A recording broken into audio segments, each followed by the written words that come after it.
how valuable is this playoff run to show you guys, what it takes to win at that consistent high level? Yeah, I think it's everything. There's no better way to learn how something is unless you experience it yourself, and um, just what it takes to get here. Like this was last month and a half. I mean, really all year. I mean, it's a grind. Like it's tough. It's tough to win in the regular season. It's even tougher to win in the playoffs.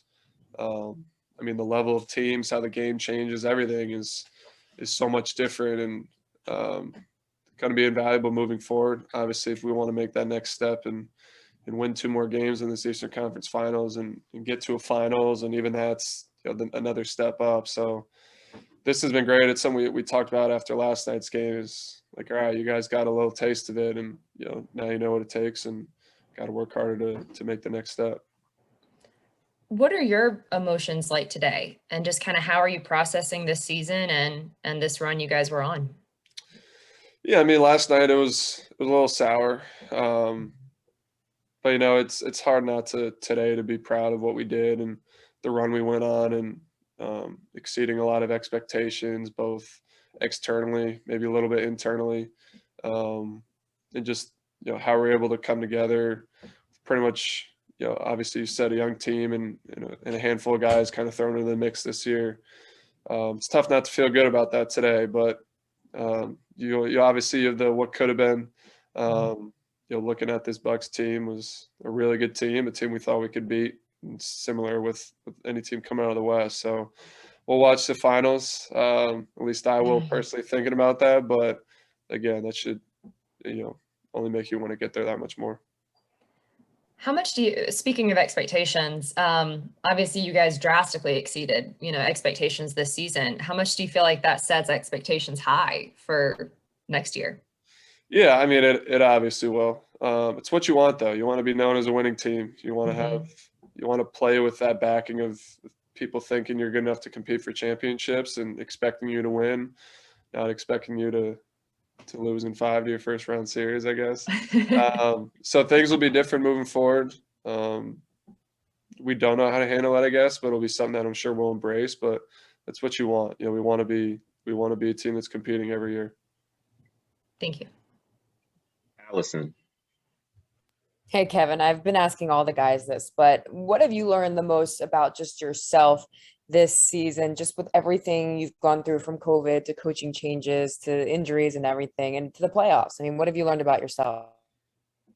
Uh, I mean, this year was such a big mental battle, I would say, just day in and day out, just as much as it was physical, just like mentally every day was just a grind. And it was long. It's been a long year. We weren't involved in the bubble, but we prepared every single day like we were going to play again. And then when we didn't play, we took a week and then we had our own bubble. Like it feels like we've been going for 2 years straight. And I mean, all the COVID protocols and all that, it just like it's been a big mental grind. And so yeah, I think you learn about yourself. You're pretty resilient when you want to be. When you put your mind to something, you can come together and um, you can you can tell yourself pretty much that you can get through most things. And it's been a tiring year. I'm sitting here today like exhausted. Sure, I wouldn't be as exhausted as if we had won. You prepare and go to game 7, but kind of with everything done with and able to think about the year again, yeah, I'm exhausted. So um, lot to lot to get better and move forward for next year. When you look back on this season, what will you remember the most about it? Probably the group we had, the group of guys we had. I mean, we talked about it all playoffs, just about our locker room and how close we were, and it really was. I mean, you couldn't do what you did unless you had a really good group of guys that share the same common goal, trying to win, doing whatever it takes to win. Um, that's probably what I remember most. We had some really good guys this year. Hopefully, a lot of guys that we bring back. But obviously, it doesn't always come to me. It's not my decisions. Rashad Milligan. Hey, Kevin. Speaking of those decisions, what have you learned from John Collins these past couple of years, and what type of value does he bring to this franchise?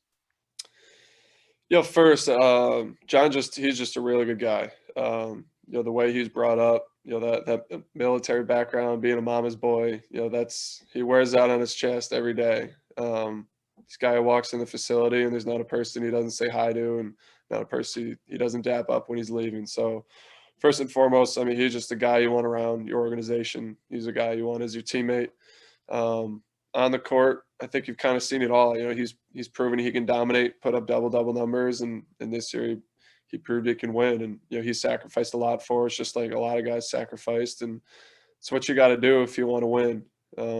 I think we have a lot of talented guys who can do a lot of things elsewhere, but we all got to come together and sacrifice to win. And John was that.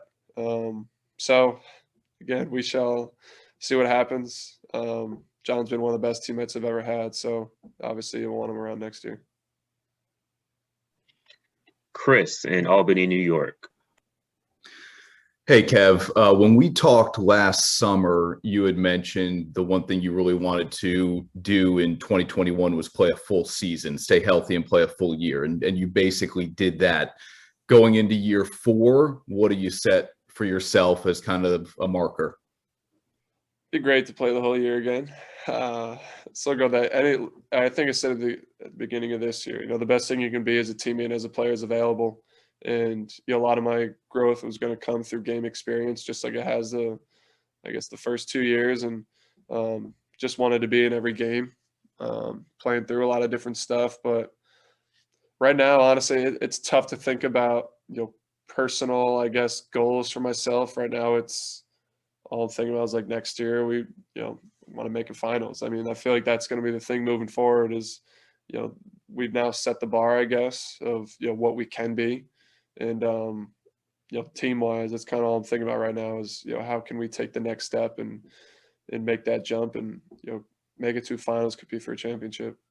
And Jelani, if I can, just a quick follow up here. Kev, what was it like for you to go through this experience with your family pretty much at every single game? I mean, your parents and your sisters getting razzed on by the Garden fans outside of MSG. What was this whole thing like from a family perspective?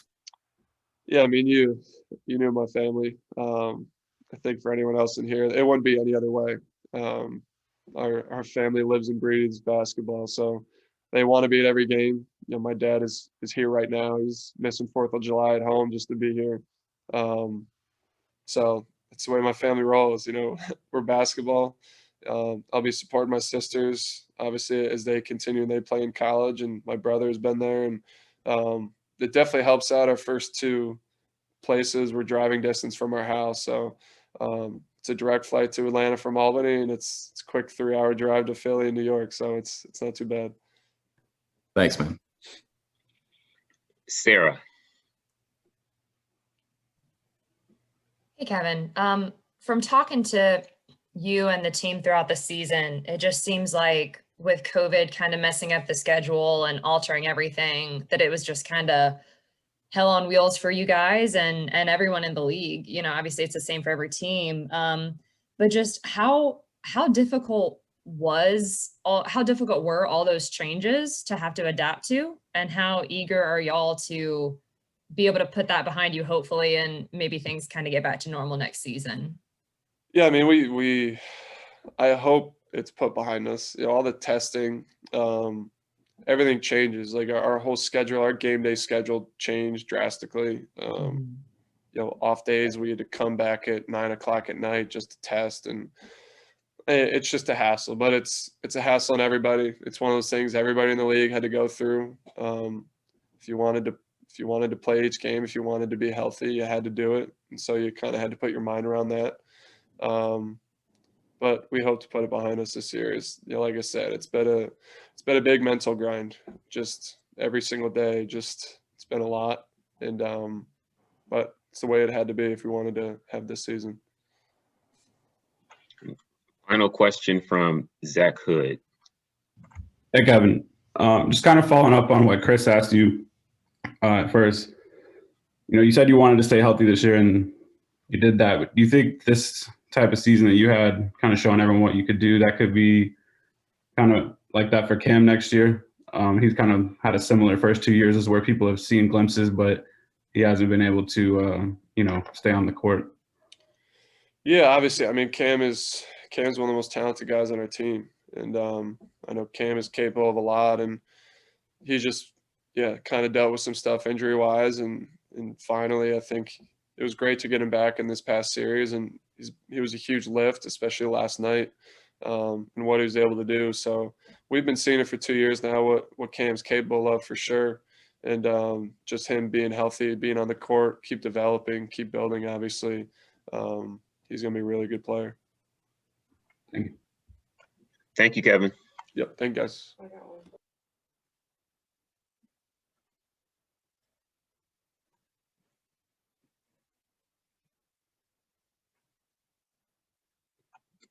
I'm not sure which player will be next, but once I find out, I'll let y'all know.